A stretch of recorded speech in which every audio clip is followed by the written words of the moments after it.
All right, so today we are taking a look at something called U substitution, or in our textbook, we refer to it as substitution. But next to this or above this, I do want to clarify that you'll affectionately hear it referred to as U substitution or just U sub. All right, so U substitution, U sub, or substitution all refer to this method that we're going to talk about today. And just like we used chain rule, we're going to be using U substitution pretty frequently, especially for those of you that are going on to take Calc 2, you'll see U sub very, very frequently, okay? And so let's kind of do a little refresher of things that we have gone over up until this point. So we've taken a look at approximating area with rectangles. We've been building our story about integrals all the way from this idea of rectangles. And we also learned how to find exact area with geometry. So thinking about what if it's a triangle? If we have a piecewise function that gives us a triangle, we can just use the triangle formula, right? Or if we have a piecewise function that gives us a semicircle, then we can use the circle area equation.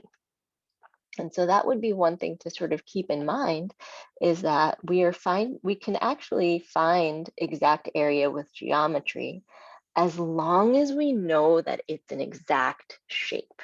All right. So I noticed on one of the recent quizzes that folks were estimating a shape to be like a triangle and using the triangle formula. You can only use that if you know for sure that something is a triangle, okay? Otherwise, it'll be an approximation, it just won't be exact, all right? We've learned about the difference between definite integrals and indefinite integrals. And so just as a refresher, the definite integrals, where can I write this?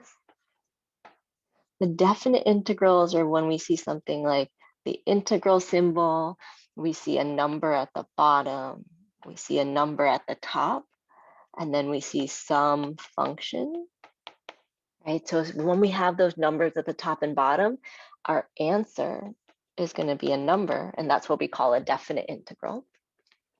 Whereas the indefinite integral, we can maybe squeeze in here, is just the symbol, just the function, just the dx.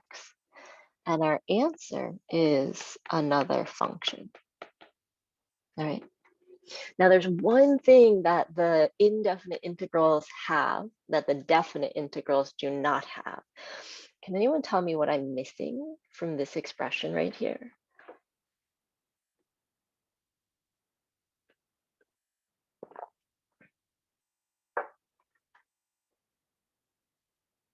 Yeah, exactly. Well, we don't have an interval because an interval would make it a definite integral, but what we are missing when we don't have like the numbers at the top and bottom, oops, we're gonna need a plus c. All right, so that plus c is something that all of our indefinite integrals should have, but our definite, the ones where our answer is a number, we don't need the plus c. All right. We jumped into a whole bunch of theory. After that, we looked at average value theorem, fundamental theorem of calculus part 1 and part 2, and this idea about net change. And so all of these were sort of concepts or applications of our integrals. All right. And what we're going to focus on today, what's new, is we're going to be taking a look at situations where we are going to be thinking about a function inside of another function. Okay, so for example,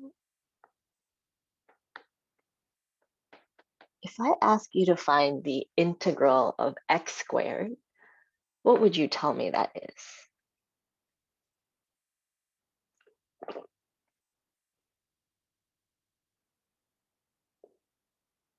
Good, we can use our power rule, and we can say that that's going to be x cubed over 3. And because it is a indefinite integral, we want to make sure we throw a plus c on the end of that, okay? Now, my question to you, and something that we're going to take a look at today, is what happens when we have something like this? So we've still got something squared, right? Just like we have x squared here, but we have like a whole nother function. And let's say that we had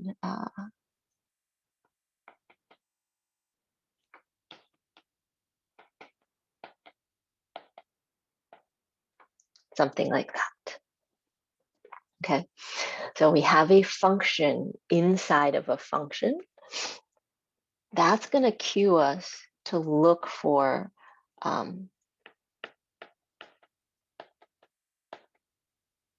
new techniques.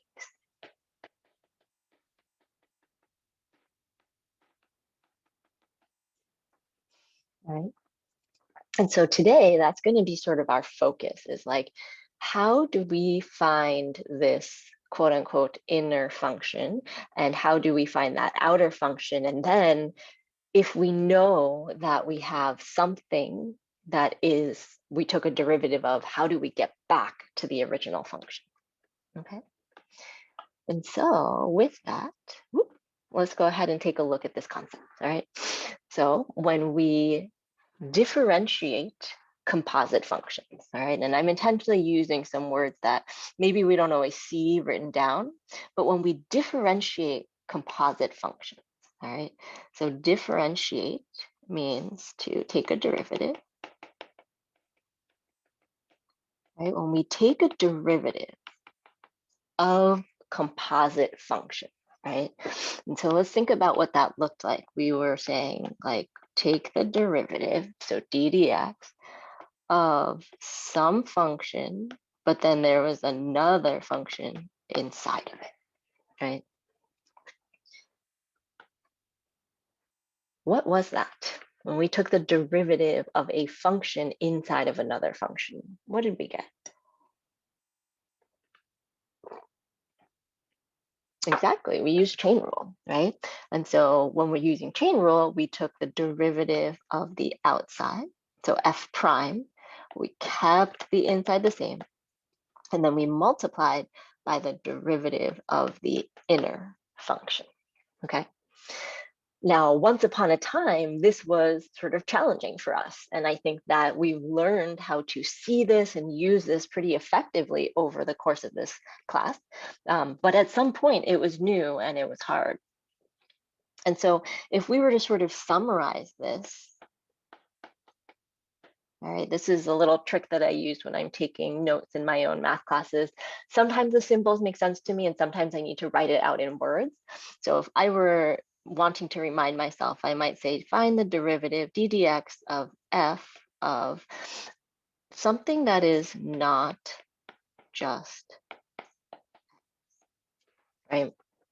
So if I had sine x or x squared or square root of x over 15x, that would be something that it's not just x. And if I wanted to take that derivative, I would say f prime of the not just x. And then I would multiply it by the derivative of that inner function, okay? Now, you don't have to use the symbol and the notation if you don't like the second one. It's just something like a trick that I've learned along the way to help me really understand like what all those symbols mean, right? Because sometimes the symbols is just like mush in our brains and we have to actively think about how we translate that. And so I found this as an effective strategy for me to say, okay, what am I actually finding?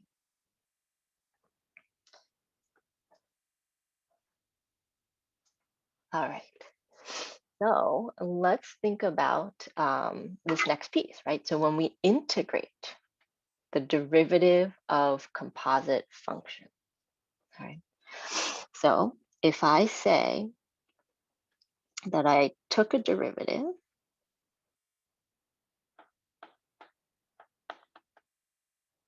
and I ended up with, so let's say I took the derivative of sine squared x, right? We would know that that's actually asking us to take the derivative of sine x, that quantity squared, right? And so we can see that outer function.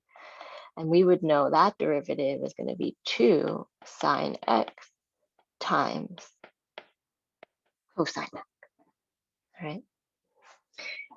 And so what we're going to focus on today is, what if I said, find the integral of 2 sine x cosine x, right? Remember that an integral is the opposite of a derivative. That's why we call it the antiderivative sometimes. But if you are taking this antiderivative based off of what you see above, what do you think this integral is equal to?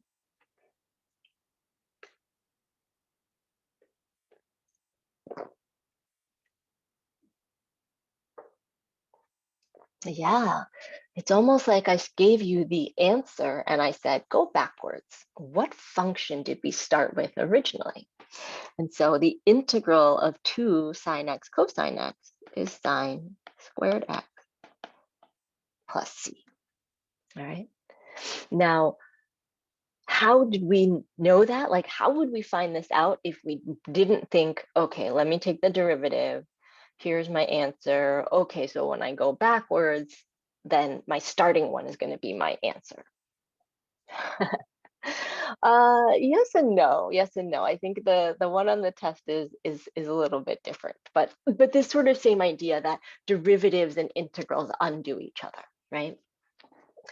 And so what I'd like to use most of our time with today is genuinely looking at some practice problems, all right? It's been a while since we met as a class, and I wanna make sure that we work through a lot of examples and, more importantly, think about how we're making these decisions, okay? The procedure itself is not that bad, okay? I promise you, it's really not. But what makes it more challenging is identifying certain pieces, okay? So similar to how when we first learned chain rule, we needed to find the inside function and then the outside function. We're going to be looking for some different things when we're looking to undo the chain rule, so to speak, okay? And so let's get started. I do want to give you a little preview. So we've got level 1 practice, all right? Well, we've got some level 2 practice, some sneaky cases, all right? And I want to put a big star next to this one before we even take a look at that level 1 practice, because the level 2 practice is probably the most common way that U substitution shows up. So when you get to Calc 2, these kind of sneaky cases, it's almost like they're so simple that we forget to use the rule. So I actually want to spend time practicing the sneakiness, right? And then I think a few of you have maybe sat in on the class that I have after this. We use USub a lot. We use USub a lot, and it tends to be exactly in this vein of a sneaky case, all right? And then we will finish off with some level 3 practice. So the idea of like, what are some different twists that we might see on the problems and how do we manage that? Okay, so all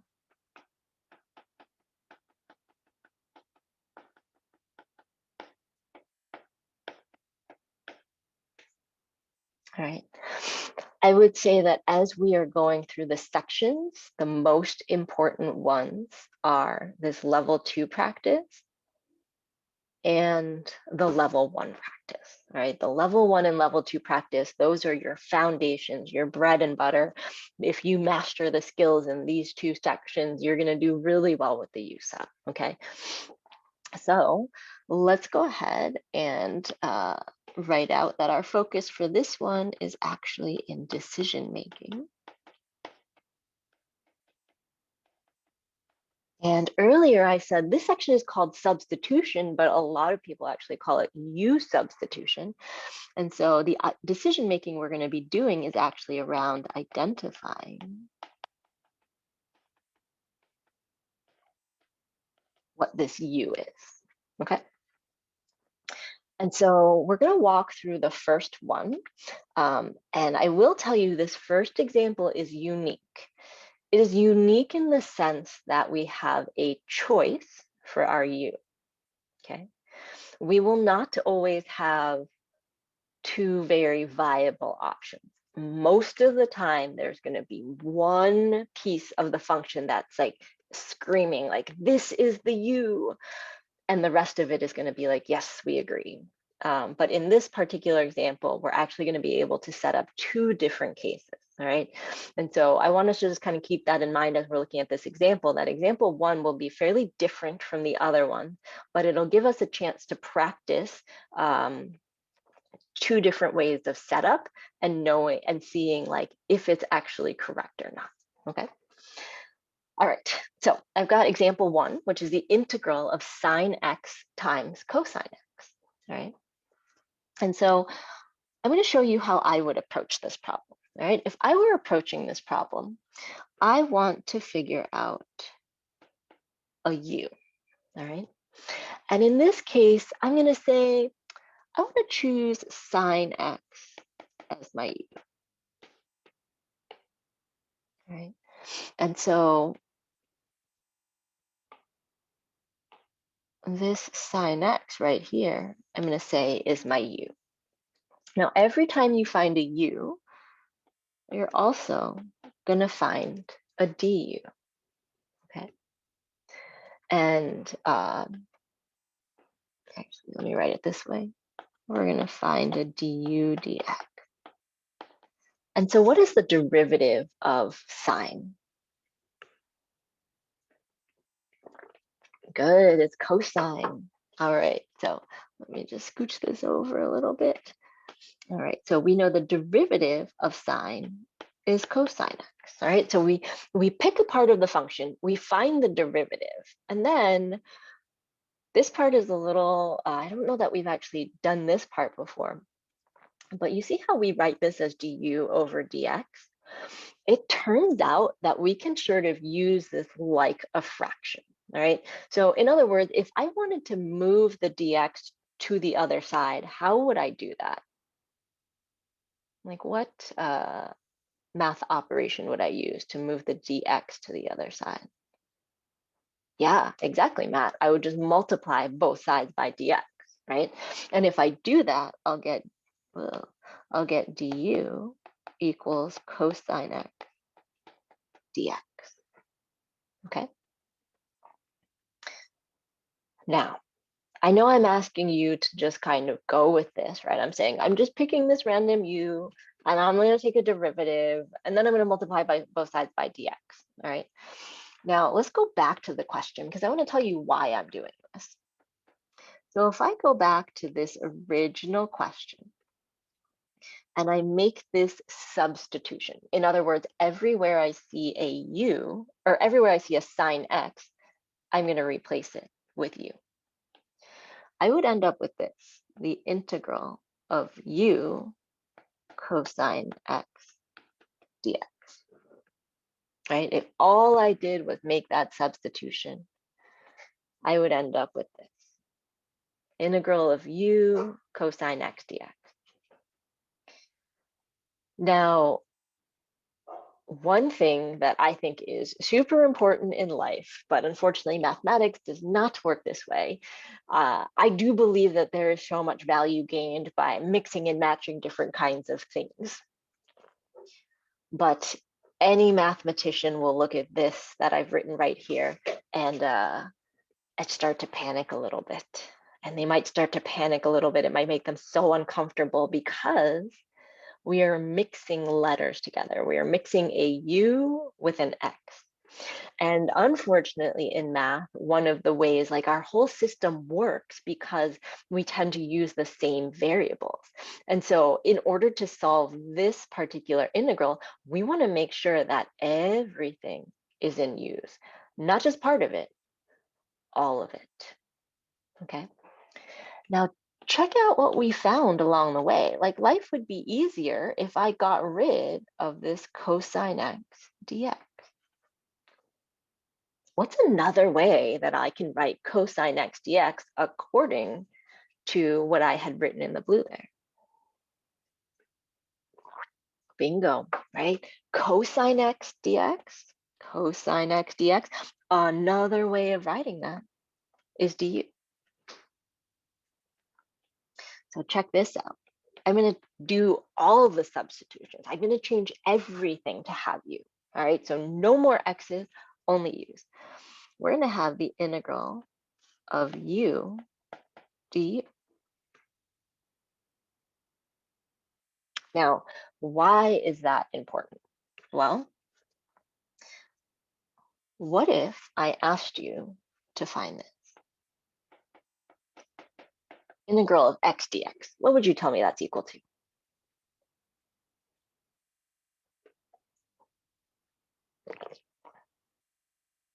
X squared over 2. Brilliant. X squared over 2. You got it. X squared over 2, and then a plus c, right? Okay. So now, the reason why this works is because the function I have has x's in it. And remember how at the beginning I was like, you better write this dx at the end. If you don't write this dx at the end, you're going to be super sad about it at some point. That moment has arrived. All right. The fact that this is a function with x and this is a dx means that we can actually find the integral. All right, so as long as the letters match, then you're able to find the integral using all the regular rules. So what does that mean about the integral of u du? Well, that's just going to be u squared over 2 plus c.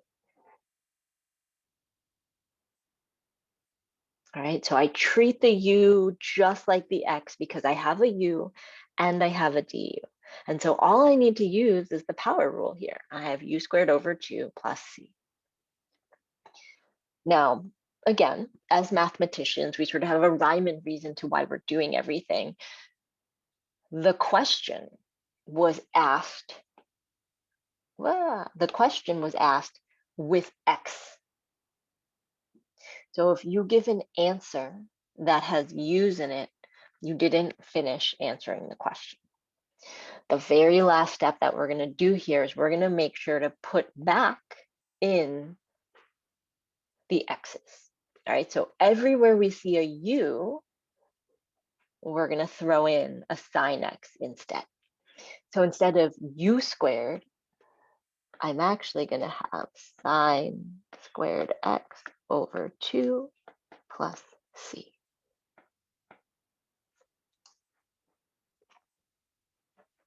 All right. So you do not have to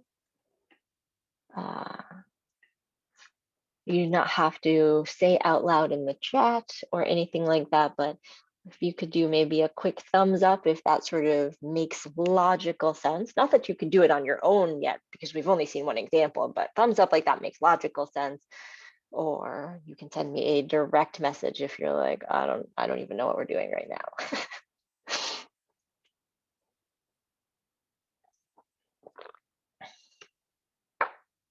All right.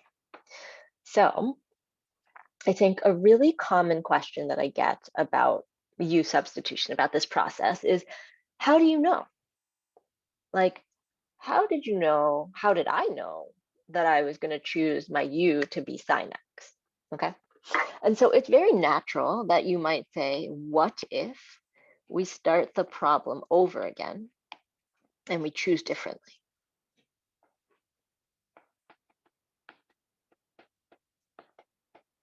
All right, and remember, this is where I said it's a little bit different than all the other problems we're going to see, because in this instance, we actually do have a choice.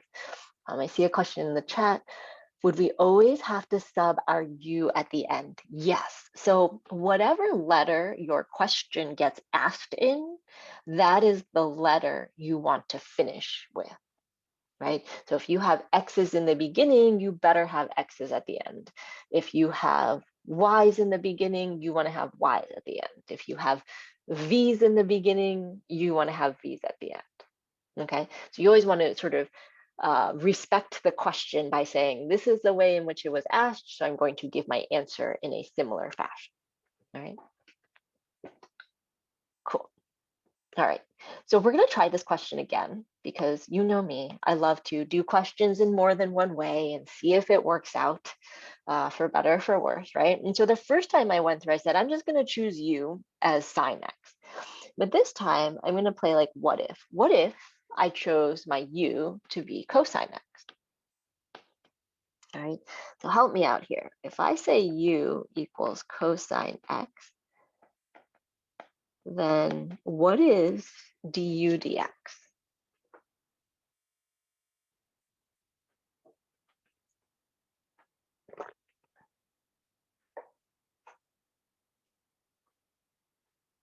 Good, good, good. All right, so that negative sine x. And I do just want to say that if you, at the beginning of this course, like really dedicated yourself to learning those derivatives, look at how helpful they are right now, because now we have grown so much as mathematicians that we're actually, in order to find an integral, we're doing some derivatives in that same problem, right? So all of that foundational work that you put in there, totally going to pay off. All right, it's not like a unit that finished and you're never going to see derivatives again. It's that it will become embedded in other kinds of questions. Okay. All right, so we've got our du dx equals negative sine x. What should I do with this line?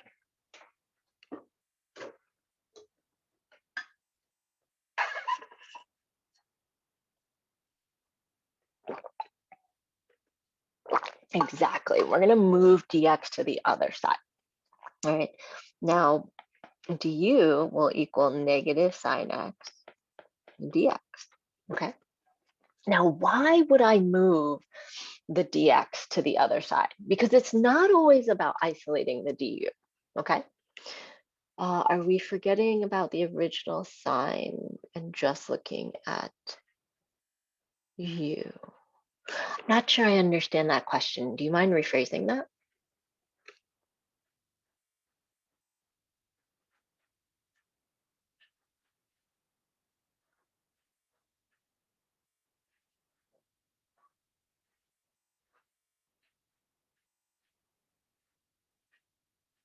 Oh, wait, I think I understand what you're saying. Yeah. So are you saying that it's almost like we're pretending that the question is the integral of u du? Yeah. So this is the really neat thing. Sometimes, like, math is so much about structure. And sometimes, at first glance, we have a very complicated structure.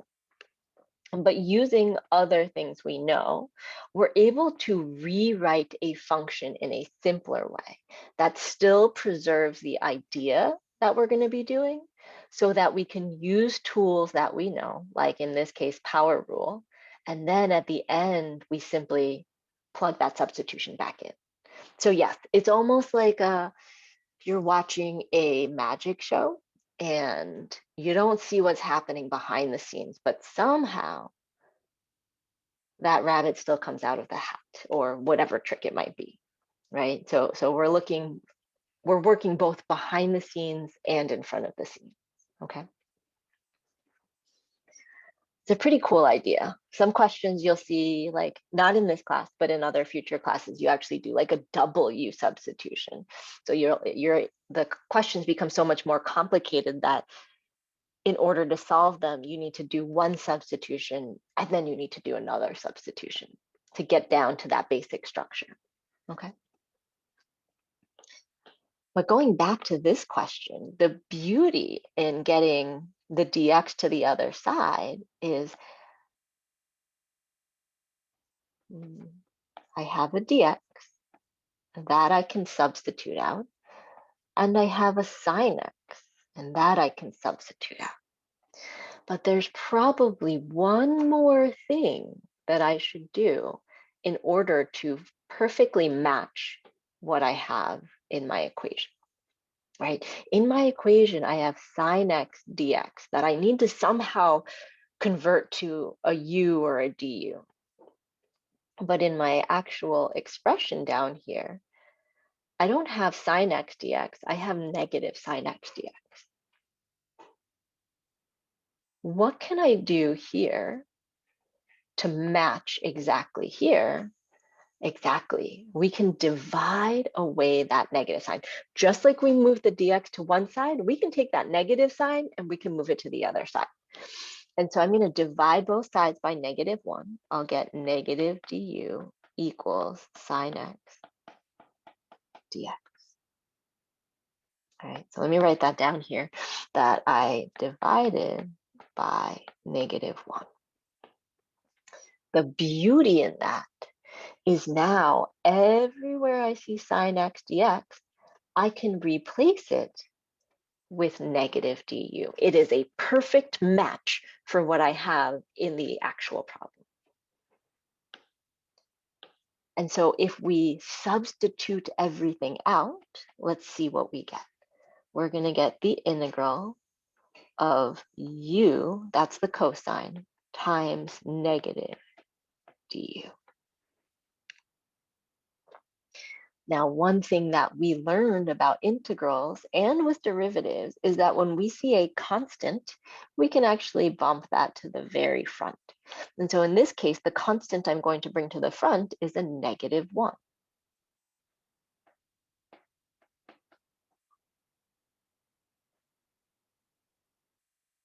All right, and now we integrate using our regular, yep, exactly, because it's really like -1 times u times du, precisely, okay? And so maybe if we wrote that here, we have -1 times u times du, makes it a little bit more clear why we're able to bump that negative sign out to the front, right? Now, this looks super similar to what I had before. We know the integral of u is going to be u squared over 2 plus c. And we have that negative sign because that was our -1 constant that was in the front. Now, we don't want to leave the question here, right? We don't want to leave our answer here because the original question was asked with x's, so we need to put those back in, all right? So now we're going to have negative cosine squared u, cosine squared x over 2 plus c. All right.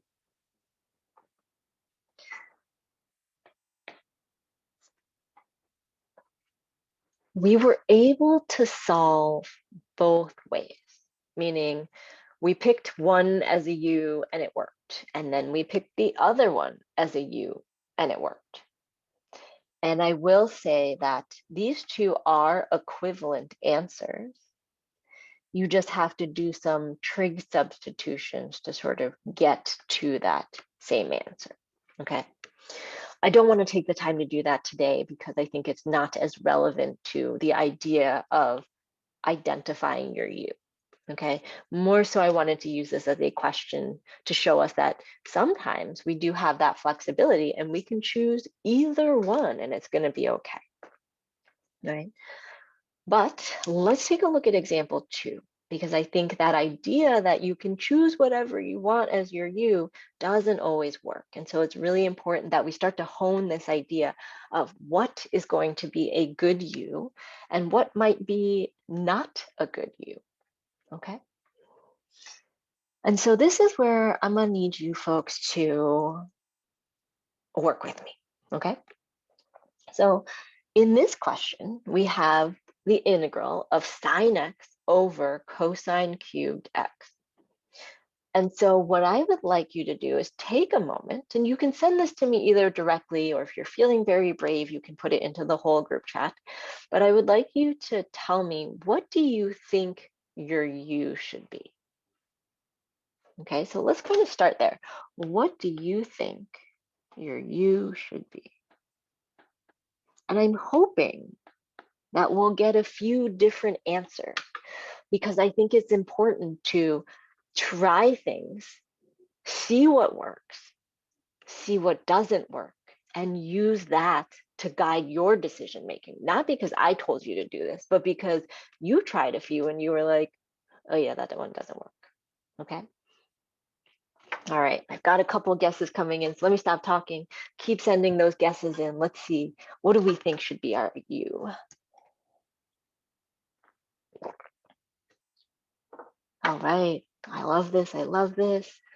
Give folks maybe another 60 seconds to be brave and try a guess. It is okay if you're wrong. This is only example number 2, right?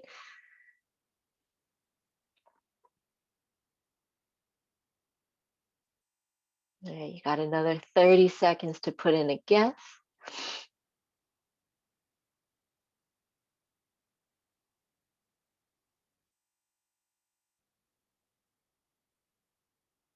All right. Now, I know we haven't had a live class in a while, but thank you for sending me all of these guesses, because they will very much help direct this conversation. Okay, so in no particular order, here are some guesses that I've seen. Some folks have said U would be sin x. Okay. The other common guess, they sort of came in 2 camps. One was that. The other one was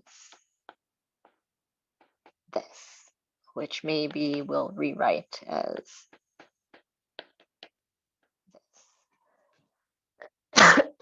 All right, so those were the 2 most common guesses. Now, I will say that in order to figure out if your U is going to be a good choice, it's actually really important to kind of think about what your DU would be.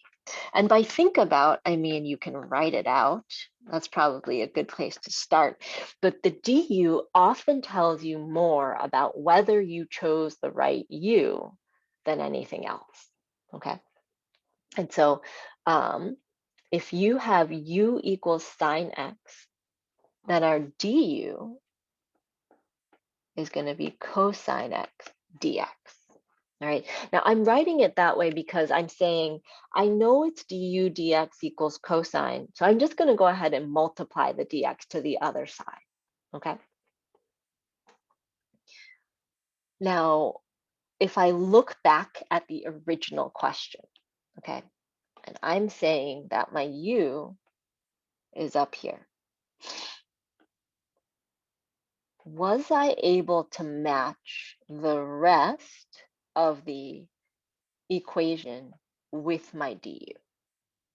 Like, was it a perfect fit? No, right? We got some of it, but as Luca so kindly says, not exactly, right? We have a cosine x dx, but there's 2 problems I see with this. One problem is that this is actually cosine cubed. I don't have a cosine cubed. I only have a cosine. That's one problem I see. The other problem I see is that this dx is in the numerator, which is fine. This one is in the numerator, but then this cosine is on the bottom of the fraction, and this one is not. So it makes it a little bit harder to substitute, okay? And so we're gonna put a frowny face next to this one, all right? Because when we try substituting, we're not able to perfectly fit everything that we need, okay? So let's try the other suggestion, which is someone said, actually quite a few someone said, let's do cosine cubed. All right, so let me get rid of these colors. If I have cosine cubed x as my u, then my du is going to be 3 cosine squared x times negative sine x dx. Okay. So let's color code the original question. U would be down here, cosine cubed. Is the rest of this a perfect match for everything else in the equation?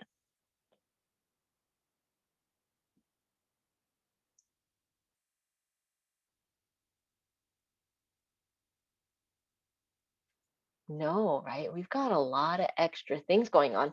The only other pieces I need to sort of match is just a sine x dx. This one has a negative, it has a 3 cosine squared, it's got so much other stuff. it is not a good match for what we have in the question. We're going to put a red frowny face here as well. Okay. So that seems a little discouraging because our guesses, which were very, very good guesses that I would expect you to know, to say, like, this is what I want to try, right? They didn't work. And so instead of feeling super disappointed in ourselves, let's think about the idea of Goldilocks, even though, I mean, she literally broke into people's houses. I don't know how I feel about that part, but Goldilocks went into this house and started like eating some food. She was sleeping on people's beds, well, theirs, but same thing. And she was like, "Oh, this one is too cold. This porridge is too hot. This porridge is just right." And so the parallel here is that when we're looking at our U substitution, it takes a little bit of practice. Sometimes we choose a U that is not quite enough, right? We are missing that cube. Sometimes we choose a U that is too much. And so what we need to practice is this idea of finding just enough, all right? A U that is just enough to get us to a integral that we know how to do and matches all the different parts as we need. And so here's what we're going to choose as the U. And I did see this from several of you actually, okay? I had a few folks who said, let's not overcomplicate things, Judy. Let's let U equal cosine X. Yes, exactly. All right. Now, if U is cosine X, that means du is negative sine X dx. And what might be really nice is because I don't see any negative signs here, I'm just going to take this negative sign, I'm going to divide it to the other side.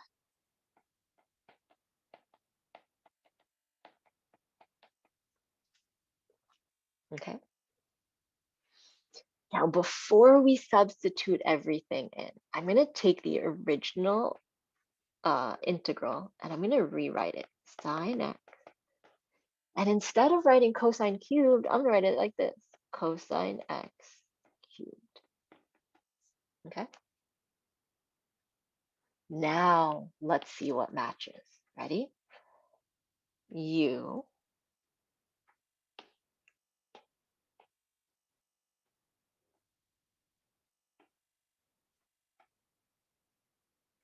negative du. I was able to match with enough information and not too much information. So let's see what happens if we make the substitution. We're going to get the integral of 1 over u cubed times negative du.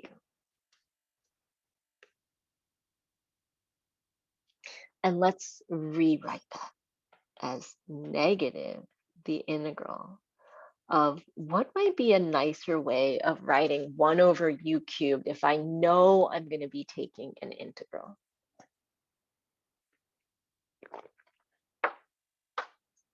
Yay, u to the negative third. Good. Oh, u to the negative third du. Brilliant. All right. Now, I know we don't always like power rule with negative powers, but when we see how much more complicated it could have been, sometimes it makes us more grateful for the fact that it's only power rule, right? Now we can say that as a mathematician. Oh, it's only power rule. We're good to go, right? So let's use that power rule here. And we're not going to forget to keep that negative sign in the front. And we're going to get u to the negative 3 plus 1 over negative 3 plus 1 and a plus c at the end. And so we're going to get negative u to the negative 2 over negative 2 plus c, which I'm going to call 1 over 2u squared plus c. Okay, so all that algebra work we did in the beginning about rewriting things with positive and negative exponents certainly continue to pay off. Okay. Now, if you finish here, you're not quite done, right? Because the original question was asked with x's, and so we need to put it back in that form.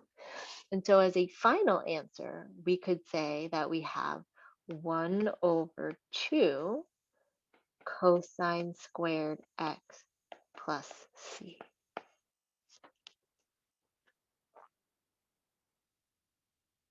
All right, so that is just putting back in our substitution. So what are our thoughts on this question? It was a little bit more complicated than the other ones because we had some choices to make.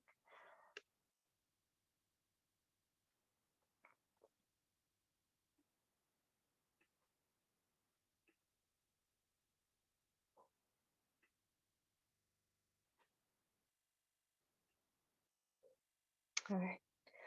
Well, I think what we should do is do one more question here, right? One more where we're practicing this idea of finding our u and then applying our u substitution process, right? And then after that, we'll take a break and then we'll come back and think about some of those sneaky cases, right? And again, the sneaky cases, I think, will really, they have a lot of mileage on them.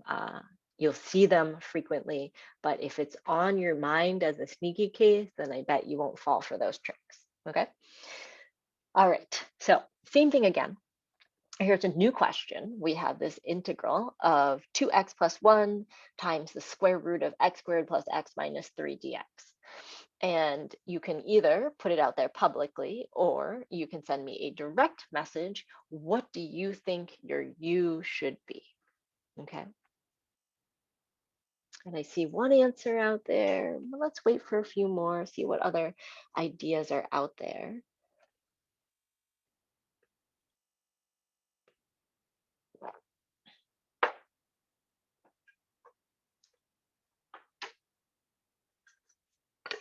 The whole rooted term, okay.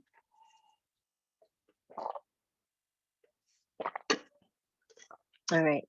I would say those are the most common guesses. All right. So let's see. In the past, I've seen some students say maybe u might be that term hanging out in the front, 2x plus 1.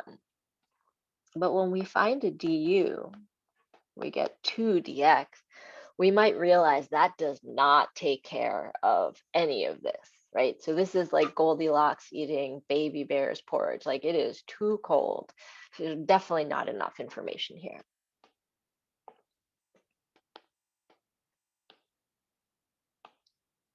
Right. Now let's take a look on the opposite end of things. What if we let u equal the whole square root term? First of all, is this a derivative that you want to take? Right, that's something to ask yourself. Is this a derivative that you want to take? Now, if I did want to take this derivative, I'd have 1 over 2 root x squared plus x minus 3 times 2x plus 1. Ooh, that looks like it might, oops, dx, that looks like it might add even more complication to the problem. Okay, so maybe this would be like the porridge is too hot. All right, we've taken too much as a u. Now, I did have some suggestions that said this. What if we have u equals x squared plus x, right? So in the previous problem, we just talked about this idea of picking like sort of that sweet spot where we have just enough as our u, right? Not too much, not too little. And so I can totally see where someone's reasoning might be, let me just grab those two right there, right? And if we do that, we'll get du equals 2x plus 1. Oh my gosh, 2x plus 1. We've seen that before in our problem. That matches very well with what we have in the question, right? But let me ask you something. Let's go back to the initial, oh, I love that question, right? Would we not have to use that -3? So here is the beauty of u substitution. I think you could sort of substitute some of the things out with x squared plus x, but let's try grabbing the whole thing underneath that root. So including the -3. Now, if I find du, I'm going to get 2x plus 1 dx. Does that still allow us to match things in the problem? Yes, it does. It totally allows us to match everything. And let's set up both of these and see after we substitute which one of these versions would be easier for us to take an integral of.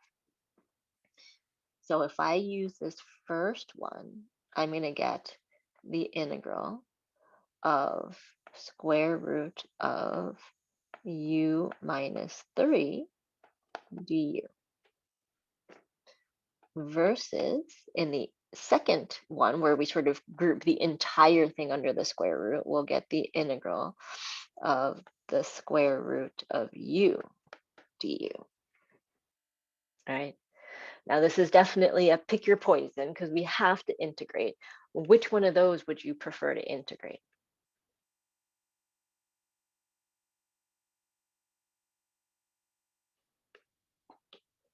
Yeah, I think this one right here, no matter how we feel about square roots, the one on the right has less stuff, right? There's no -3 that I have to worry about. And so in this case, I would say this guess is a super good guess. It's almost like there was a fourth bear in the house who had like porridge that was like almost close to perfect temperature, right?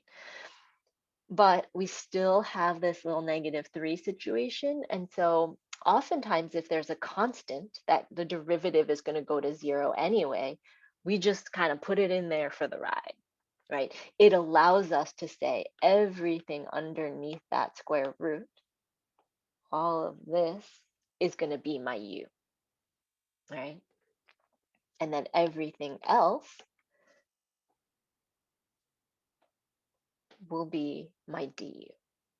Okay, so super, super close with this one. I love that guess, but I think that's a really good point to make that sometimes if we have a constant, might as well throw it in for the ride because it's going to go away when we take our du anyway.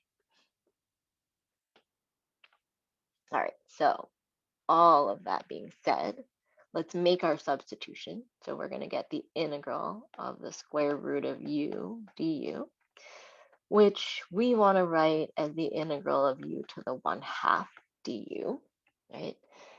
And no matter how we feel about fractions and power rule, it sure looks better than this, right? The integral of u to the 1/2 looks way better than this whole long expression. And so we're going to be patient. We're going to apply our power rule. We're not going to forget our plus c. We're going to get u to the 3/2 over 3/2 plus c, or 2/3 u to the 3/2 plus c. And then our very last step, everything that we said was u, that's going to go back in. So that instead of 2/3 u to the 3/2, we're going to have 2/3 x squared plus x minus 3 to the 3/2 plus c.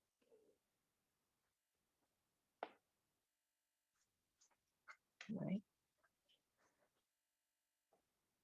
So that, my friends, is the idea behind u substitution. Okay, the idea is we can figure out how to solve a complicated looking problem by sort of doing some work behind the scenes and showing the structure that is actually important. That structure should be something we know how to take a derivative, take an integral of. We apply some of our simple rules from before, and presto bingo, we're able to solve a question that initially looked way more complicated. Okay. Do we need to restore the square root or distribute the powers? I would not, because this right here, like I can't do that, right? I would almost have to FOIL this out like 1.5 times is what that's saying. If you wanted to write it as a radical, you could. I think because integrals tend to be a little bit more complicated, we don't always go back and write them as the radical, but you could say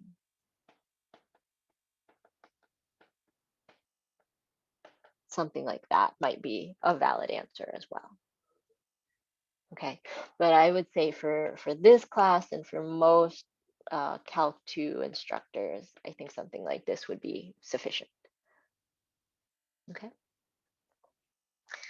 All right, so it is just about 8 o'clock. I think these are some big concepts. So I'm going to leave this up on the screen, but we're going to take a 15-minute break right now. All right, and when we come back, we're going to take a look at those sneaky cases, and then we'll think about like what are some subtle but helpful twists that we sometimes see in problems, so that if we see that kind of problem, we don't feel totally stuck.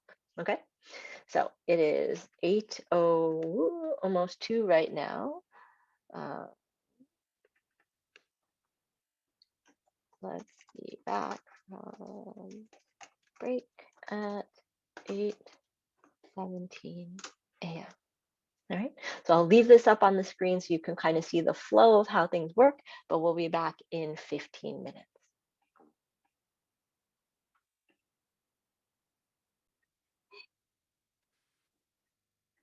All right, so before the break, we took a look at this idea of U substitution. And we were able to sort of see 3 different scenarios. One where we could have chosen either one and it would have been fine. A second case where we realized that that's not always the situation. And sometimes we have to hone that idea of what is the best U for the substitution for the problem. And then we had another chance to practice that with example number 3 here. Okay, so that idea of choosing not enough versus too much versus almost, and then finally like this is the sweet spot. Okay, and so what we're going to focus on now is the level 2 problems, and they're not necessarily harder, they're just sneakier. Okay, they're sneakier. And so it's a different way for us to practice finding our U, because at the end of the day, if you can find your U and you can find your DU, then the questions are going to be fairly manageable, okay? But without that base skill, I think it becomes really hard to figure out what to do with the question, okay? So let's take a look at these sneaky cases. Right, in line with what we were talking about before break, I wonder if we can get some guesses as to what might be an appropriate U for example number 4, where we have the integral of cosine 4x.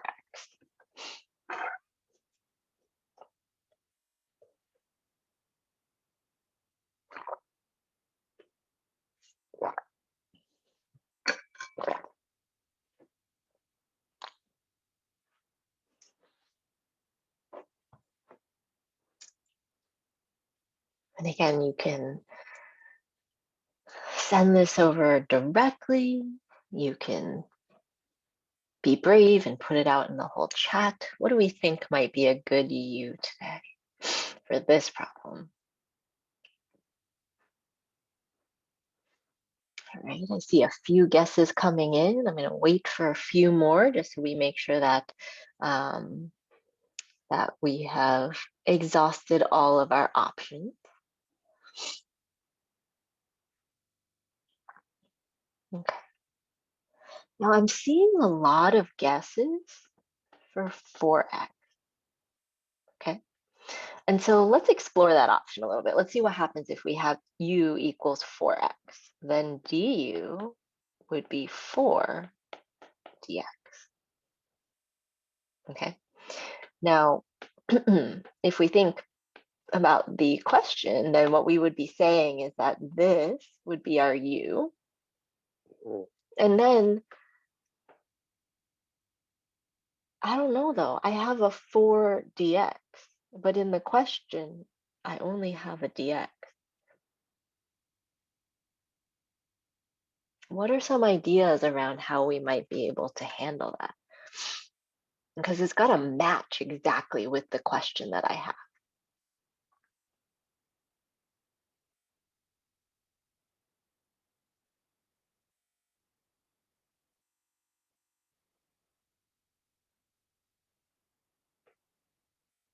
Great, great. So I've got a couple ideas saying, let's just move the 4 over, right? If all we have is dx, then let's make this side just dx, okay? And so what we're going to do is we're going to divide both sides by 4. And everywhere we see a dx, we're going to replace that with du over 4. Okay. So I do want to say though, like, what if we didn't guess correctly right off the bat, right? This, I think, is a really effective guess. But what if we had guessed differently? What might that have looked like? And so I know that some students in the past have said, well, what if u is cosine of 4x, right? Valid. That's what's in the question, might as well. Now let's find our du. And again, this is the step that really tells us, is this going to be effective or not? When I take this derivative, I'll get negative sine of 4x times 4 dx, right? Because I have to use chain rule. Now, when I look at this question, I don't see any sine x in there. I only see cosine. So there's nothing to get rid of that sine. I would just have like an extra sine x somewhere in the problem. And that would allow me to not get only u's and du's in the question. And so as a result, because this introduces more terms than we have, that is not the option that we choose. Can we choose the antiderivative of 4x as u? Oh, okay. So one suggestion was, what if we choose u equals 2x squared, and then du equals 4x dx? Now, I think this is incredibly clever, and I don't think I've ever been asked this question before. Now, there is a very easy to overlook, but actually, I think once we talk about it, quite clear reason why this substitution won't work. And it boils down to what we mean when we say, like, a trig function. So if I say cosine, that in and of itself means nothing. You have to have something that you are cosigning. In this case, you are cosigning 4x, right? So like, we can't replace 4x dx with du because the 4x is being cosigned, like it's being changed, and then we're multiplying by dx. Okay, so that's a really clever thought. But when we think about a trig function, you're always saying like cosine of what? Sine of what? Like you have to have something that you are signing or cosigning, okay? And I think, Sophia, you bring up another great point, which is that 2x squared isn't anywhere in the problem, right? So there's nowhere to put a u. And so in that way, It's almost like your u should be something that you see in the problem, right? It should be something that you see in the problem, not something that you necessarily have to create, okay? So let's take this first one with the green smiley face, and let's make those substitutions and see what we get. So if we make those substitutions, we're going to get the integral of cosine u times du over 4, right? So I've changed my dx into du over 4, and I've changed my u from the 4x. And so in order to solve this, we might think, oh, I've got a constant of 1/4. Let me go ahead and bring that out to the front. So 1/4 integral of cosine u du. Okay. Now, do we know the integral of cosine? I think we do, right? We don't have to use power rule this time. Not all cases will end in power rule, but it should end in some integral that we know. And so the integral of cosine is going to give us sine, right? And then our very last step is everywhere we see the u, we're going to put back in a 4x. 1/4 sine 4x plus c. All right, 1/4 sine 4x plus c. Now, some folks may choose to write this as sine 4x over 4 plus c. That's also fine. I don't think it really matters either way, but that should be what your answer looks like. Okay, so very, very sneaky here, because the term that we chose as our u was such a small piece of the function, right? It almost might feel too small to have as our u. Okay. All right, let's try another one. Let's try example 5. What are our thoughts about a possible u for example number 5?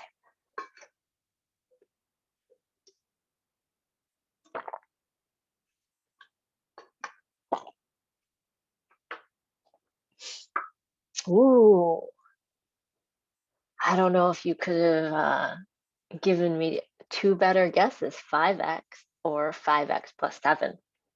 So let's kind of, before we write this down, let's go back to this question right here, example 3, right?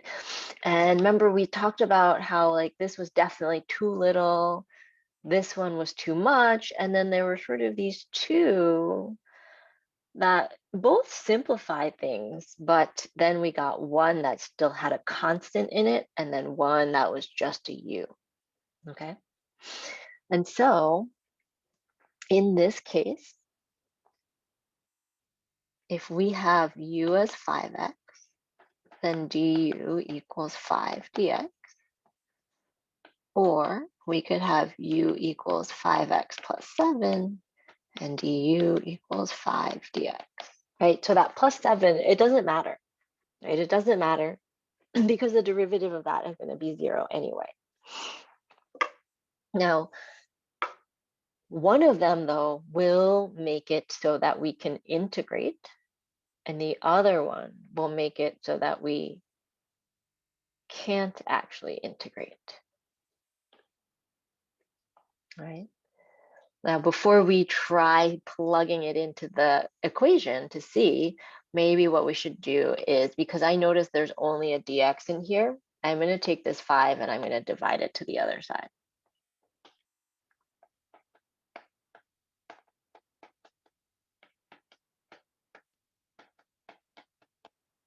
Okay.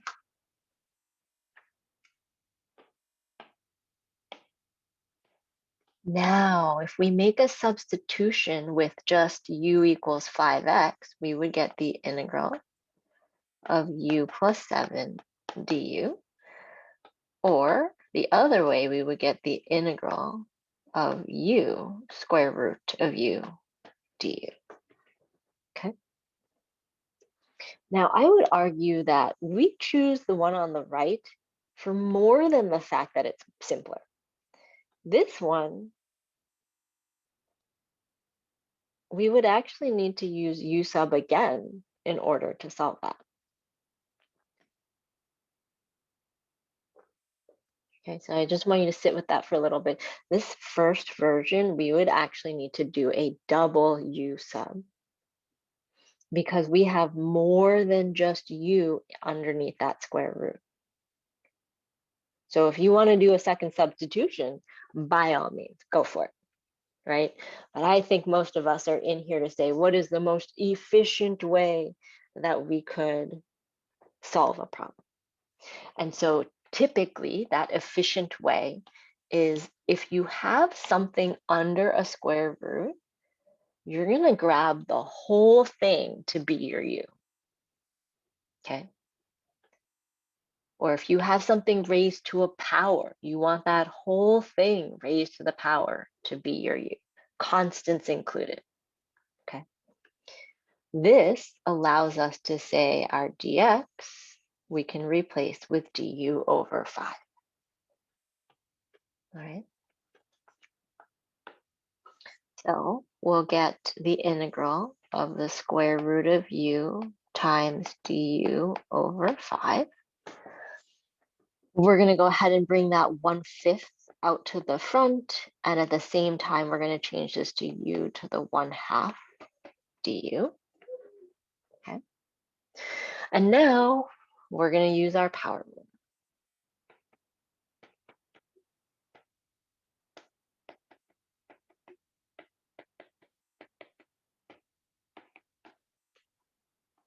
Right? And so this is going to give us 1/5 times u to the 3/2 over 3/2 plus c. Lots of fraction work here, so we want to keep track of all of this, but we should get 1/5 times 2/3 times u to the 3/2 plus c. And then we're going to combine those constants in the front. We'll get 2/15, and we're going to put our u back in as 5x plus 7. So we're going to get 2/15, 5x plus 7 to the 3/2 plus c. Right? And so here is the whole question on one page. All right, here's the whole question on one page. Are there any questions about example 5 before we move on?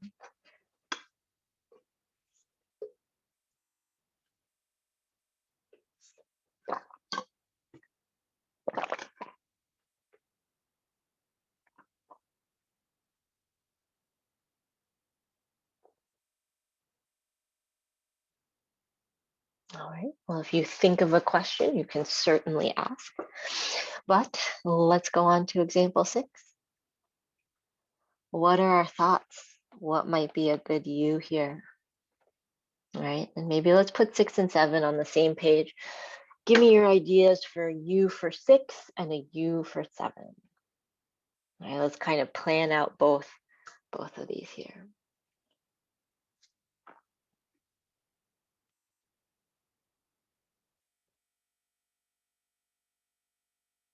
Good, I agree. I think for number 6 that u equals 3x is going to do the trick for us.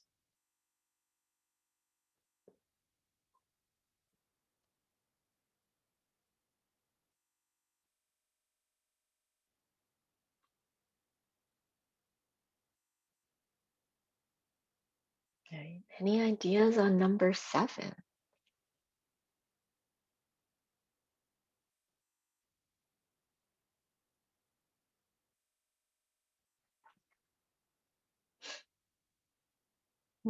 X squared. Okay. All right. Let's see how far these take us, right? The only way to something is through it. So we'll just try. We'll try our du. We'll see what we get. All right, let's go back to number 6. If u is 3x, then du is 3 dx. what do I have to do to this du line to match it with what I have in the equation above?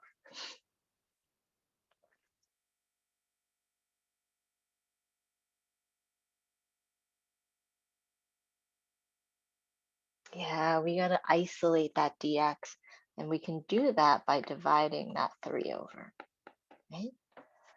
Nice, nice. Okay, let's see how everything subs here. We'll get the integral of e to the u times du over 3. And so we'll get 1/3 the integral of e to the u du. First we solve for du, now we solve for dx if nothing else is attached to it.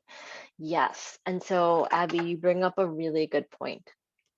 And the idea here is you want to match what you have in your equation, right? So because every equation is a little bit different, we have to approach it differently. But the end goal is the same. The end goal is what we want to match what we have in the original question. Okay. Sometimes that means all we need to do is find du.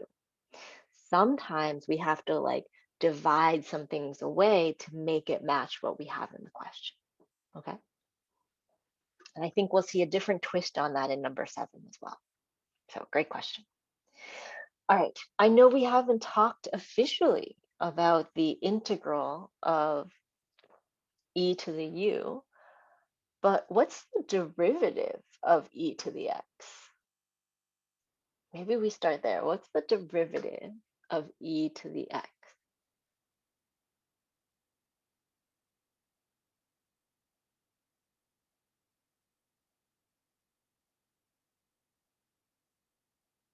Yeah, the derivative of e to the x is e to the x. So guess what the integral of e to the x is? It's just going to be e to the x. All right, this is the one function where the derivative is the same as the original function, but that means that the integral is the same as the original function. Okay, and so we'll get 1/3 e to the u plus c. And our finishing touch, everywhere we see a u, we're going to put a 3x.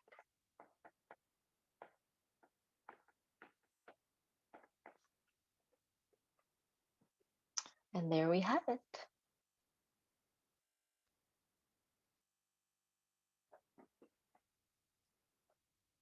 All right, let's try number 7. All right, so we guessed that u might be x squared. I think that's a really solid guess. We get du equals 2x dx, right? Now, if we were in a live class, like in person in a classroom, Abby, I would 100% put you on the spot right now because you asked such a great question earlier, okay? But let's think back to her question. Her question was, how come sometimes we divide things away and sometimes we don't, right? And my answer was maybe vague, but I said, it's all about matching what we have here, right? And so if we take a look at what we have our u. That means that we would really like for everything else, except for that sign, to go away in our du, meaning dx and, oh, that's not a 2x, that's a 4x. Yes. All right, so the question we ask ourselves now is, how do we make 2x become 4x? Well, just like we were able to divide both sides by 3, over here, we can actually multiply both sides by 2.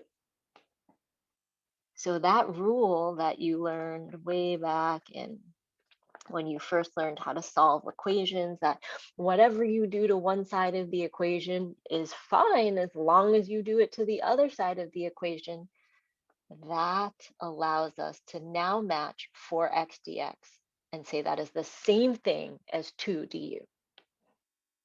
Pretty cool. Okay, so sometimes we're going to divide, sometimes we're going to multiply, sometimes it's already fine. But the idea here is we have to see what is in the question. So for example, what if instead of 4x, I had 8x here? Like, let's imagine I had 8x instead of 4x. What would I multiply my du equation by? Yeah, I would multiply by 4, right? Because 2 times 4 gives me 8. What if instead of a 4x,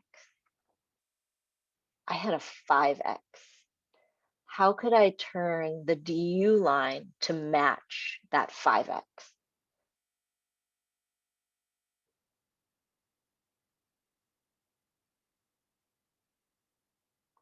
Yeah, I could multiply by 2.5 or 5 halves, right? So you have the freedom to manipulate both sides of this so that it matches with what your problem says. Okay, so if you get to this stage and you're like, I have a 2x, I really wish I had a 4x, make it a 4x. Okay, as long as you do the same thing to both sides, you are not changing your substitution. Right? And so what do we get with this? We get the integral of sine u times 2 du. Now, I'm intentionally writing the 2 at the end, but some of us may feel very comfortable moving right to 2 integral of sine u du. And that is absolutely fine, okay?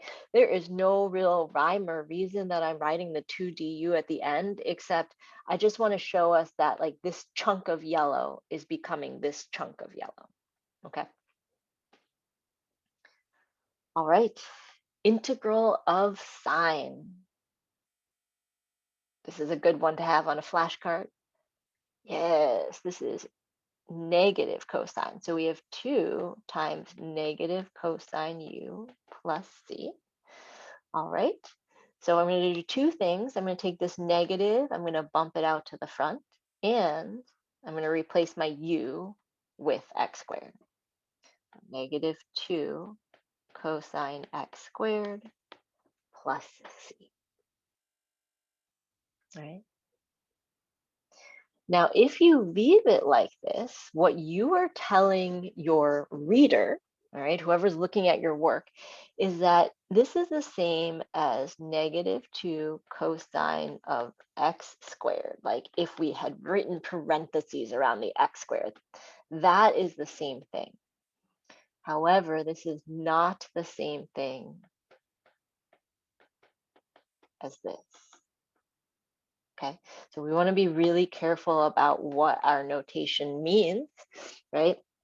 So if it helps you, you can go ahead and put the parentheses there, but no one in the math world will mean cosine squared and write it this way.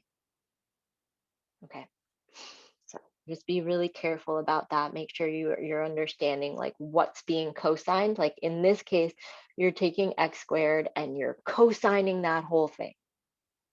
All right. All right, let's go ahead and pull this up all on one page for us, all 4 of these problems. So the reason why these are considered level 2, you might even be like, these might have felt easier than level 1. I don't know, everyone sort of approaches them differently. But I think the reason why I wanted to highlight these is because these are the #1 problems where students, when they move past Calc 1 and we're not in U sub land anymore, that we forget to use U sub.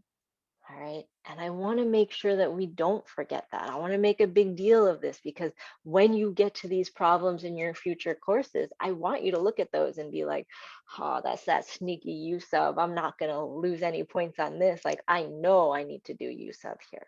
Okay.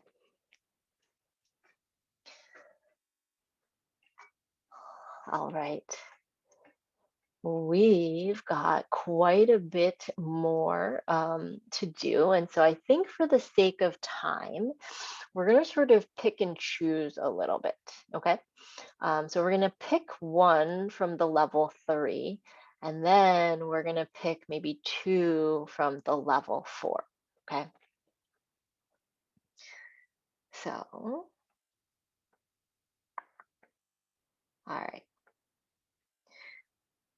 we have these questions here for level 3, okay?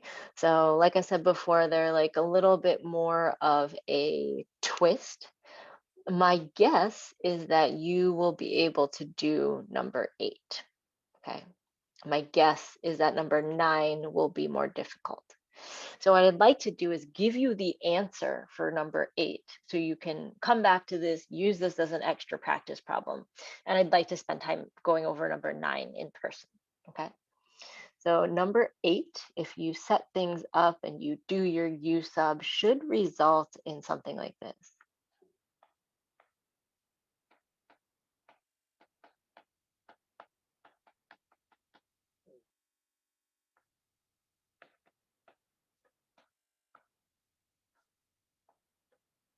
Right? So that is a good one to practice. In fact, one of your assignments this week is to find some U sub questions and solve them. So this might be a good one to come back to, or to look for things of this flavor, okay? But let's spend our time taking a look at example number 9, okay? So what are some thoughts on what we might have as a U for this question?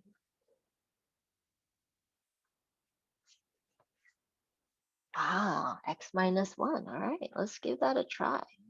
X minus 1. Okay.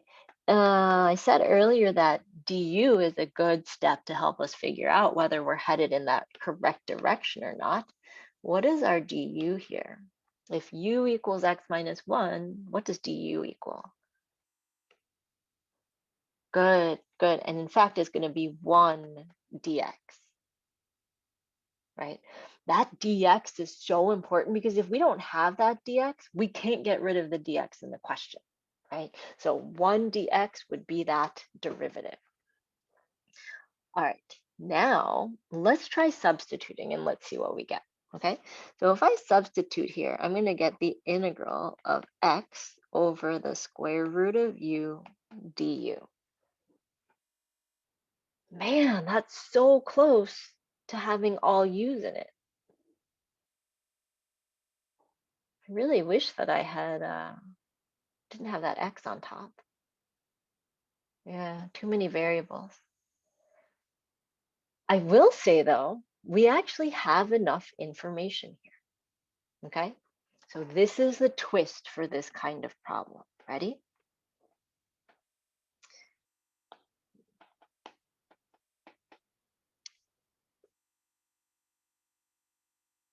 I took my first expression, I added 1 to both sides.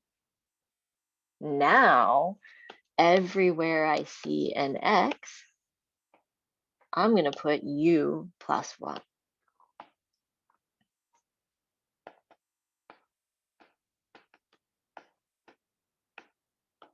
Ooh, everything is in terms of u. So good, so good. Okay. Now, it is more complicated of an integral because we're going to be working with some of our exponent rules, okay? But it is not impossible. In fact, we can do this. The integral of u plus 1 times u to the negative 1/2, right? I've seen a lot of people use that technique where we're going to take that term on the bottom, we're going to bump it up to the top, and we're going to just have it with a negative exponent, so u to the negative 1/2. Now, it would behoove us to do a little distribution here. Exactly, FOIL this out. Let's see how simple we can get this. So u to the 1/2 plus u to the negative 1/2, right? And all I did was I said this exponent is 1 plus negative 1/2 gives me negative 1/2, or gives me positive 1/2. And then this one, I'm just multiplying by 1, so it stays the same. So if you know your exponent rules, it's actually not that bad. Now I don't have a fraction anymore. In fact, now I just have 2 situations where I need to use power rule. And so we're going to write this out because, the square root power rule, like that fractional exponent, I just like to make sure I'm applying the rule correctly and not trying to do too much in my head, because that tends to lead to mistakes, right? So I've used the power rule for both of those. I would encourage you to show this step, okay? The reason why is because I've seen some folks skip a few steps and they add wrong or they subtract wrong, and then suddenly they have the wrong answer, and that really sucks. Okay, so we really want to try and prevent those mistakes however it is feasible for us. So we're going to get u to the 3 halves over 3 halves plus u to the 1 half over 1 half plus c. Now we're going to plug back in our u, but we're also going to move these coefficients out from the denominator. So we'll get 2/3 x minus 1 to the 3 halves plus 2 x minus 1 to the 1 half plus c. All right. So a little bit trickier. I think the difference here is that with the u sub, we were able to get rid of most of the x's, but not all of them. And so we had to do this step in the pink here to get rid of that x. Okay. So if you are a fellow math nerd, hopefully you found that very enlightening, pretty cool tricks that kind of come up every now and again. But yeah. All right. So let's see. We have how many examples for the level 4 practice? We have 1, 2, 3 questions. All right. So let me get all 3 questions on one page. Ooh, let me get all 3 questions on one page there. And let's pick our poison. Out of these 3, which ones would we like to see? All right, we'll do all 3 if we have time, but let's see what where we would prefer to start. All right, number 10, 11, 12. What do we want to do?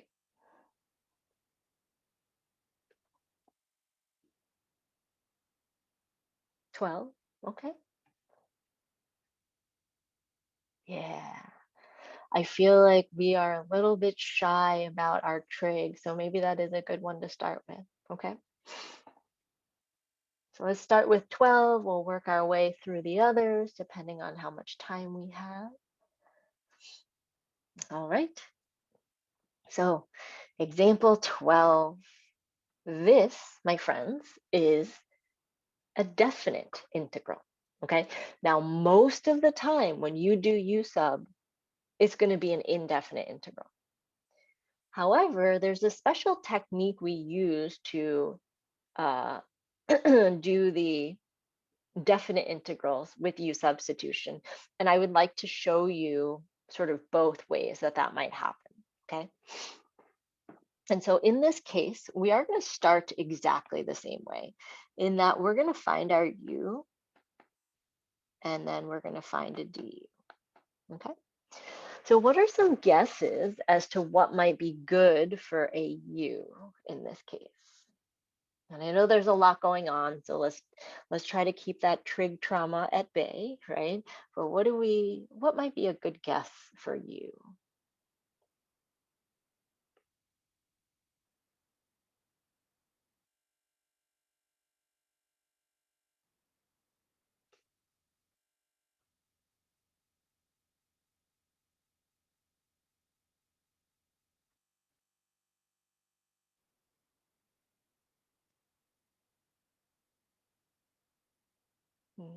Let me ask a better question.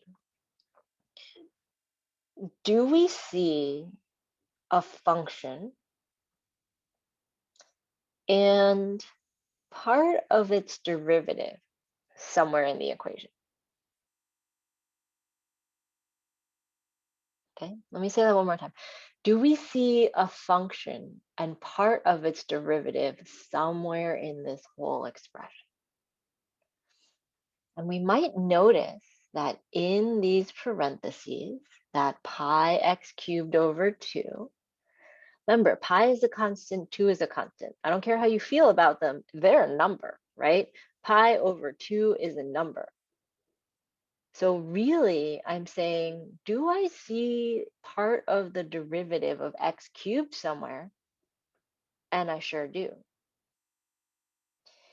The function where you see part of its derivative somewhere, that is usually your best bet for your u. Okay. And so we are going to choose pi x cubed over 2 as our u. Okay. We're going to take that derivative and we're going to keep in mind pi is a number, 2 is a number. So all we're going to use is power rule. We're going to get 3 pi x squared over 2. Do not forget this dx. I know that I'm doing the writing right now and I cannot tell what you are writing on your notes, but please, please, please don't forget that dx. If you have no dx, there's nothing to substitute. All right, it has to match exactly with what you have there. Now in the question though, I have a dx and I have an x squared. How do I manipulate this expression so that I only get my x squared dx? Right? In other words, I only want this. And I have exactly, I got to divide by that 3 pi over 2, right? Everything else, it doesn't match, so I'm going to move it to the other side. And so we're going to get 2 over 3 pi du is equivalent to x squared dx. All right, so now I have my perfect match. Everywhere I see x squared dx, I can replace it with 2 over 3 pi du.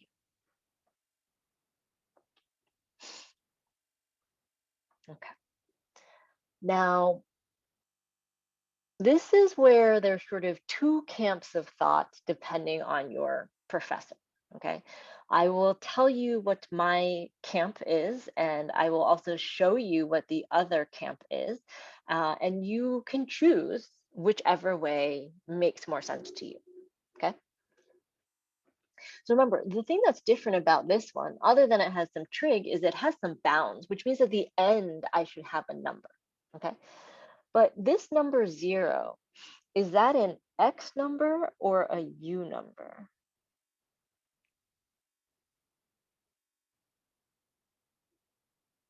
Yeah, that's an x number, right? What about this 1? Is that an x number or a u number?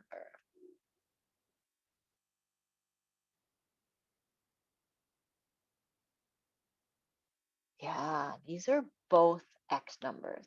And so I want to write that out right here, that 1 and 0 are both x numbers.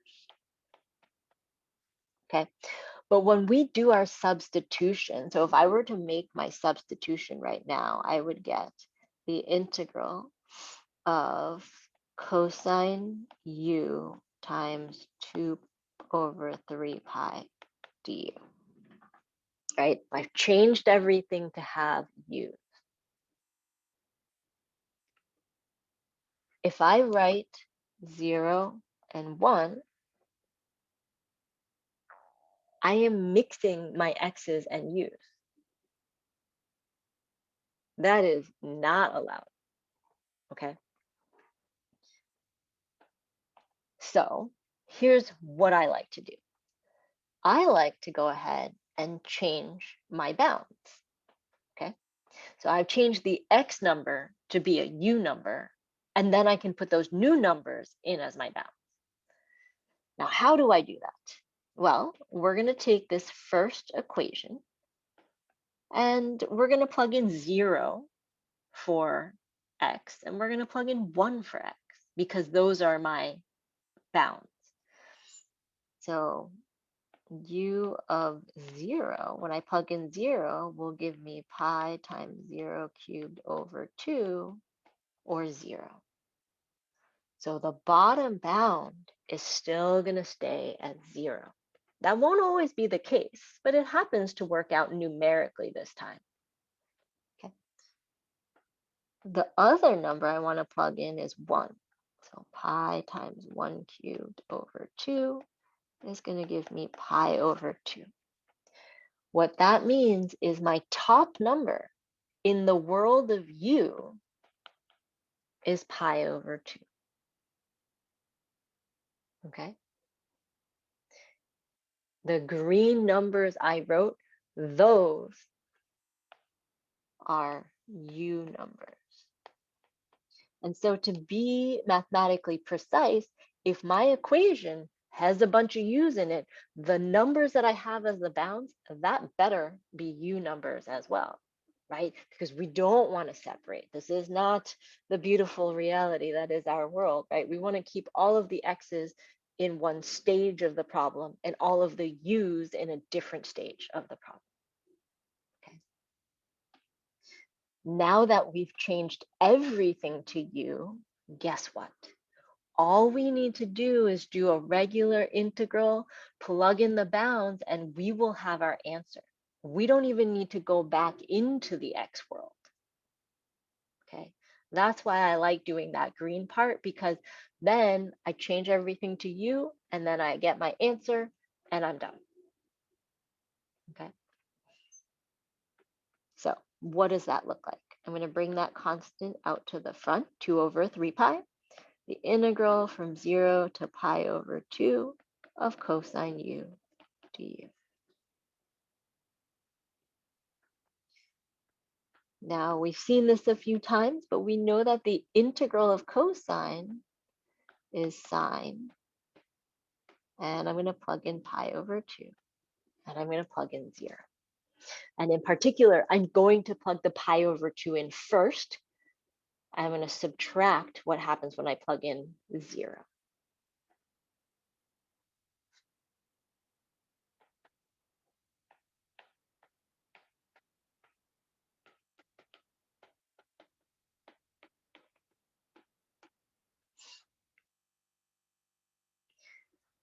This is about the level of trig values that you have to know.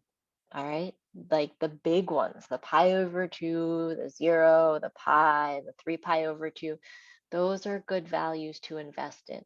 Okay, now I know that we're having like open note exams and things like that, but this is really a place where you can work through the question a lot quicker if you have these values right at your fingertips. Okay, so sine of pi over 2, that's going to be 1. Sine of 0 is going to be 0. And so what do I have? I have 2 over 3 pi times 1, or 2 over 3 pi.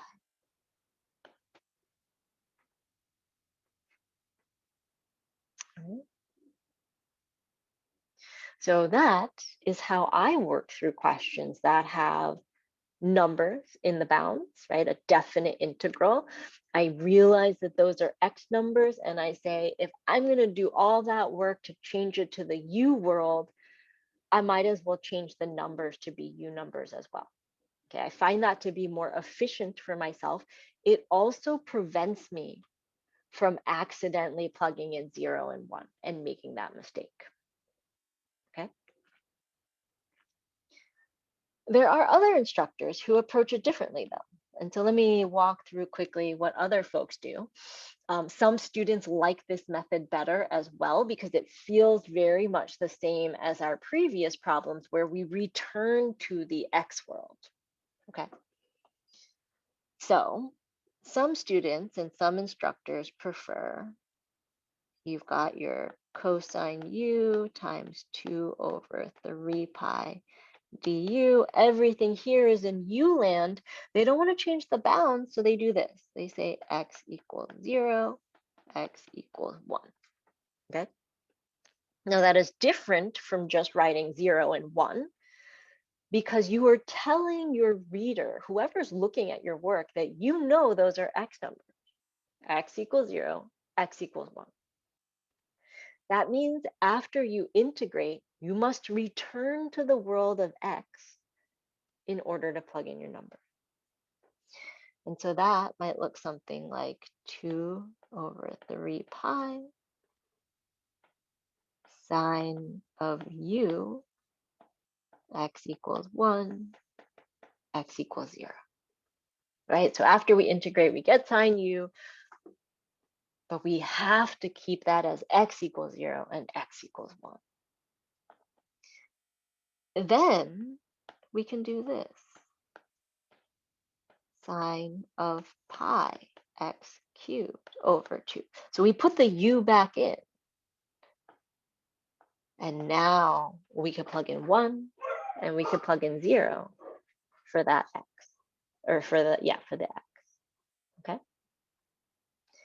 Now if we crank through the rest of this, 2 over 3 pi sine of pi over 2 minus sine of 0, it's the same problem, right? I got back to this same line that I had right here, right? The difference is that some people prefer to keep it in U land, and other people go to U land and then come back to X land and then plug in their bounds, okay? Either method is fine, but I am going to be really picky about this. If you don't tell me that that is an X value and you just write 0 and 1, not clear in your communication, okay? You can drop the X equals once you have an X back in the equation. That would be totally fine, right? So you choose your method, whichever one makes more sense to you. But I think if we do one more question, maybe that'll help us get a better sense of what feels better in terms of, do we prefer to stay in U land or go back to X land? Okay. Now, before we leave this question, are there any problems or any questions that are coming up for example number 12?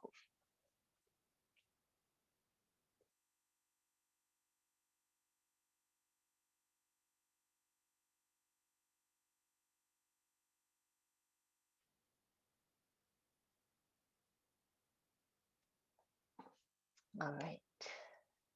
So let's take a look at example 10 and example 11. Which one would we prefer to work through for the last chunk of class?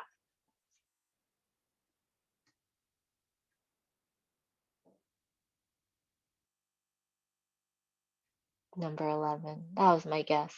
I feel like I don't know who your trig teachers were, but a lot of you seem like real nervous when it gets to trigonometry, and I'm sort of sad about that. I wish I could go back in time and fix that a little bit, but all right. So let's take a look at this. Okay. We have a definite integral. So we got bounds, right? We got 0 and we've got pi over 4.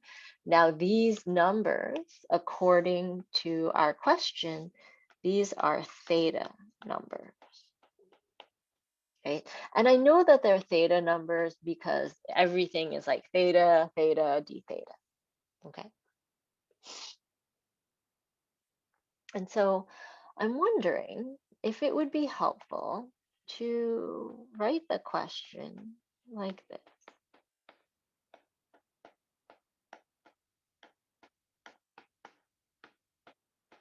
Right, so secant squared theta is the same as secant theta times secant theta, right? Now, based on this, what are our thoughts for a u value? I really love the way you phrased that, right? So I sort of made that question a little bit different for us on the previous problem, like, do we see a function and part, if not all, of its derivative somewhere in the question? And so I would agree with Matt that the derivative of tangent is secant squared, right? The derivative of tangent is secant squared. So we could, if we were color coding this, we could say that the tangent is our u and our secant squared d theta is going to be our du.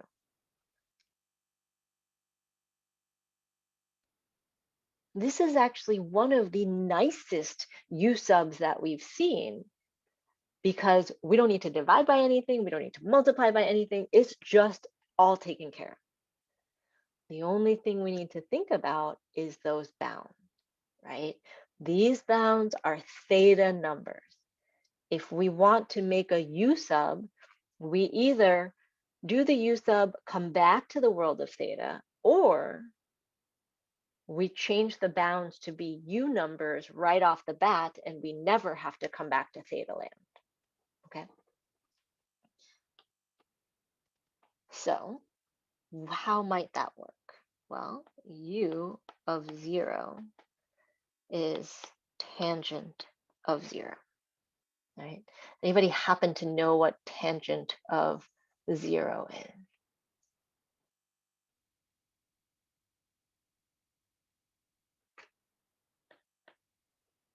Yeah, tangent of 0 is 0, okay?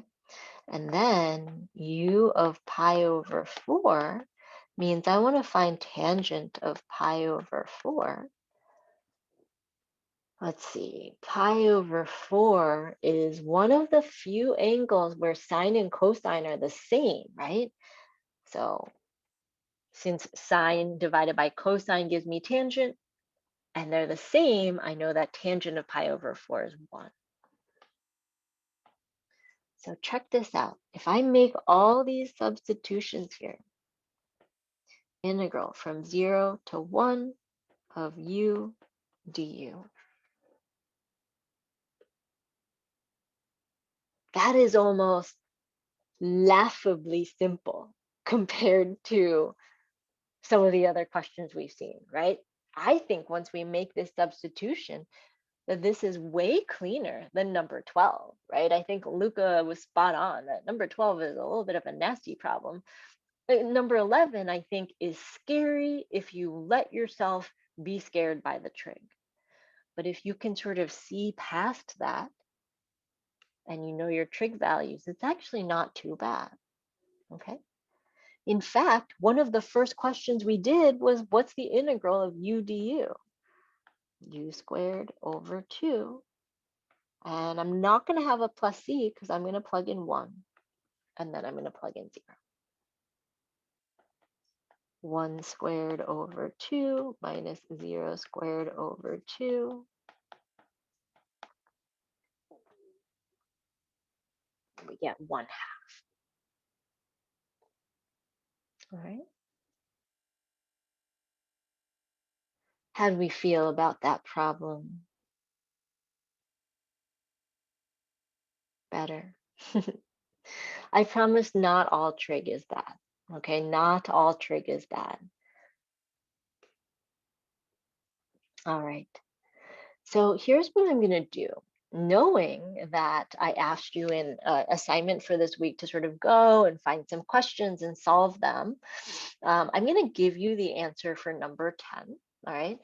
So you know what you're shooting for. And to give you an idea of the form in which it's good to have answers in. Okay. So a lot of times with like E or maybe natural log, if it's not a nice number, you just leave it as like e to the 7th or e to the 3rd, okay? You do not turn that into a decimal. That's actually like really bad math practice, okay? So we want our answers to be super exact. And so this would be the answer that you're shooting for, okay? So I think we've done quite a bit of practice today. I hope that was a good way to sort of come back together as a whole class and ground ourselves in this idea that there are concepts, they are important to understand the concepts, but there are also procedures and like decision making, and sometimes that feels a little bit more traditionally good about how math works, right? Is that we know there's a procedure, and if we learn it, then we can be successful, right? So this is going to be it for our class today. I'm going to go ahead and stop the recording.